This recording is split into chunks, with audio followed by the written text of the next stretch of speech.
The Skyline Fastpack is built for movement, but obviously there's a lot more that this pack can be used for. And today we wanted to dive deeper into the specific features of the Fastpack that make it valuable for other aspects. So today we've got Brigham here, our lead designer on the team, and myself, founder of Outdoor Vitals, to cover other ways in which we have used the pack. But to kick this off, we're going to go ahead and talk about Fastpacking, and then we'll work into some of these other applications. So for Fastpacking, Brigham, what about this pack makes it the most unique and has made it so popular? Well, I'd say the number one commentary or feedback is all based around how the suspension, which is everything you see that connects the pack to your body, how it eliminates bounce and contributes to stability when people are fast packing, whether they're running or hiking fast paced.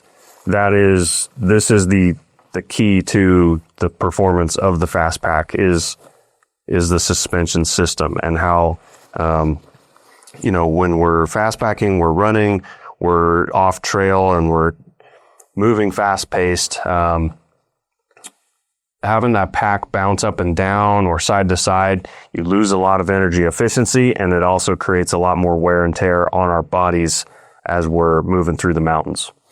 Yeah, and specifically with the harness system, one of the things that we get the most feedback on is that it doesn't bounce on people. And bouncing over a lot of miles creates chafing, which creates wear marks. And that's a big problem with a lot of other packs. I've seen people that preemptively tape their bodies to avoid chafing and things like that. And we've never had that. And I think that's a big part of what makes this so unique. And then maybe one other piece as it relates to fast packing, but this will relate to everything, is the quick access to everything on this harness system. So you've got multiple pockets up here.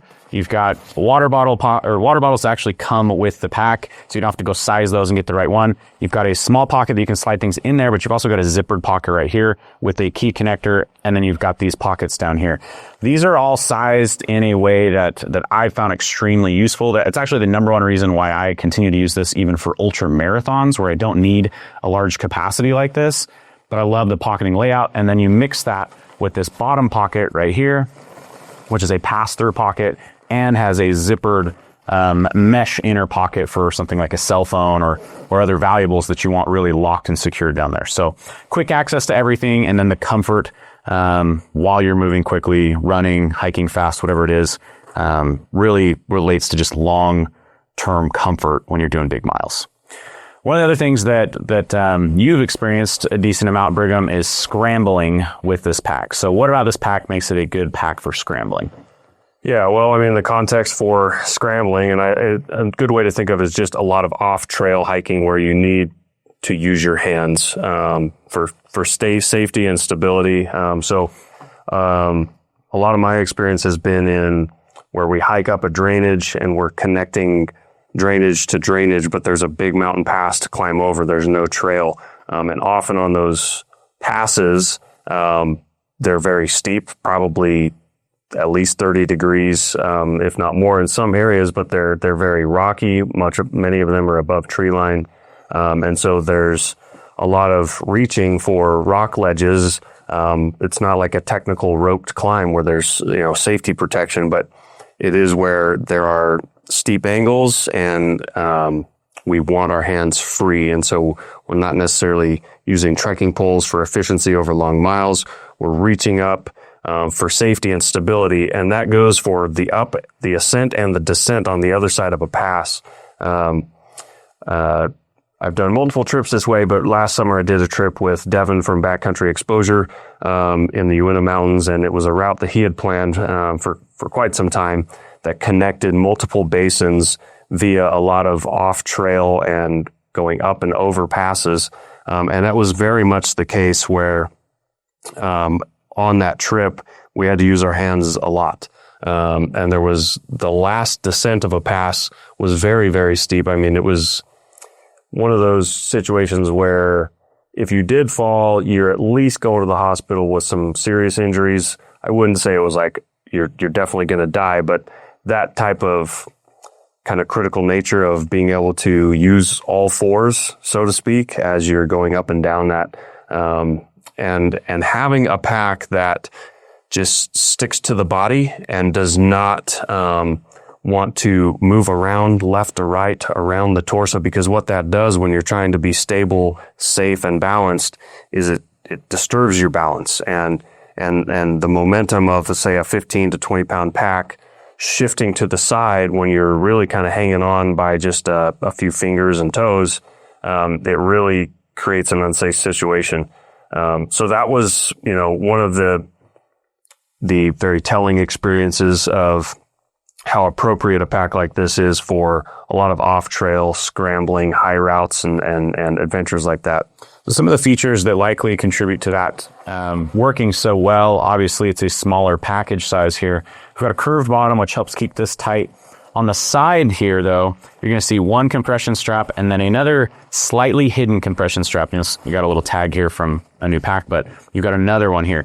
That allows you to do is definitely keep everything tight on both sides. And you also have a top compression strap here. And so you have the ability to really make sure this thing stays tight to the body, because a sloppy pack is definitely not what you want to have, I would say, when you're scrambling. So loose and sloppy creates instability and chafing and soreness.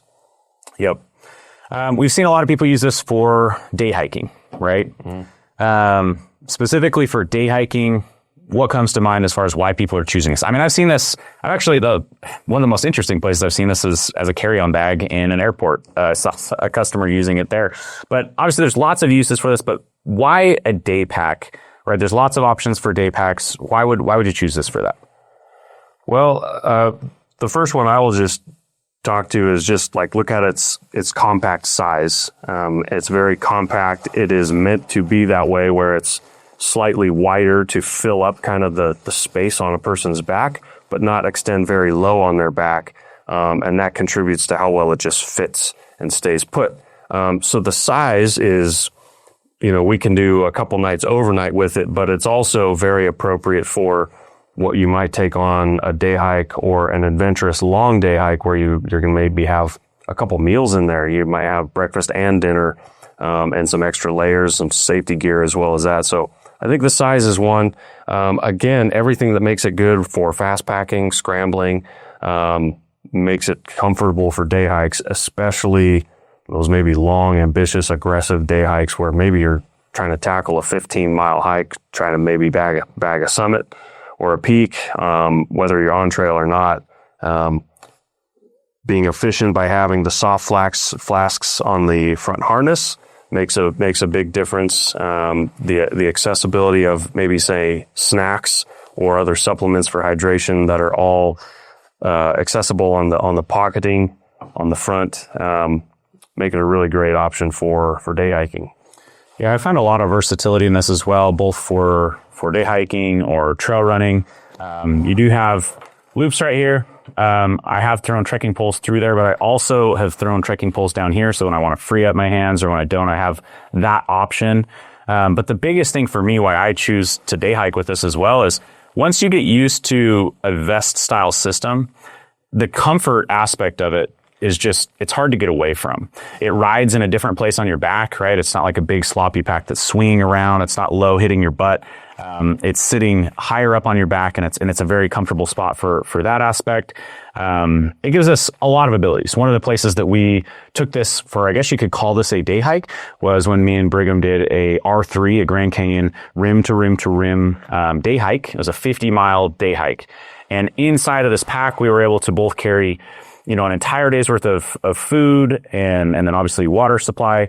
But we also had safety equipment. We've got our first aids in there. We've got, layers. We took a lot of extra layers because in the Grand Canyon in April, at the bottom, people were way, way hot. You're talking like maybe 60 degrees, and 10 to 20 miles up the trail, we're getting snowed on and have 50-mile-an-hour winds hitting us. And so we had different layers.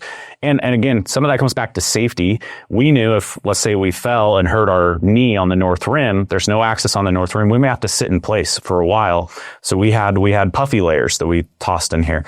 So those kinds of aspects allow you to use this as a day pack, stay safe, but again, it really comes back to that comfort. One last thing on the comfort side that I did want to mention that is very different from, say, a vest. You'll see that this back right here, we have a back panel. This back panel is a ribbed foam that is also cut for ventilation. And this is going to provide a lot more comfort as well when you are loading this pack up. So fast packing or anything where this pack is starting to get a little bit full, it's going to retain shape. It's going to keep things from poking into your back. It's going to vent. It's a big aspect of what makes this so comfortable. So we have a whole bunch more uses we've seen. We've seen people mountaineering with this pack, and I don't know, just anything that you can dream up. Like I said, I've seen it as a carry-on for traveling. Anything that you can dream up, it can do. I know that personally, like I threw this bag in when I went to Hawaii recently because I was going to do some day hiking there. And, you know, when this is all broken down, it's very, very light, just barely over a pound, but it's also made with really durable materials. I've put over 1,000 miles into my Fastpack, and there's just nowhere to be seen on it. It's really impressive with some of the mesh that we use as well as other build components. So, any other aspects that you want to call out specifically for just the multi-use aspect of this Fastpack? Yeah, I mean, just a couple that people have firsthand, you know, given me feedback on face to face is, you know, people using it on like motorsports, whether that was snowmobiles or dirt bikes, also mountain biking.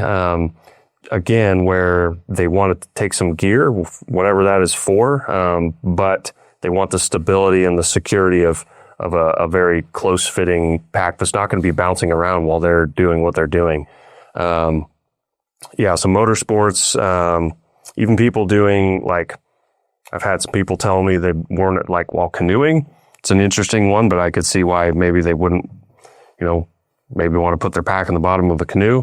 But yeah, just, it's a nice, it's once you understand kind of like how the design of it, contributes to the performance in fast packing, running, hiking, day hiking, like you can really start to connect the dots and broaden the use case for really anything that those, you know, attributes might be beneficial for.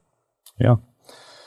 So there you have it. This is the Skyline 30 Fastpack from Outdoor Vitals. It's a piece that's fast become a favorite. It's risen in popularity since we launched it. When we first released this piece, we thought it was kind of a niche product that we weren't sure how it would be received, and the expectations have really been exceeded, and it's been really exciting. And I think that the reason why is just simply that it is so practical and so useful. So if you're interested in the Skyline, find us at outdoorvitals.com. And with that, we'll see you guys on a future video.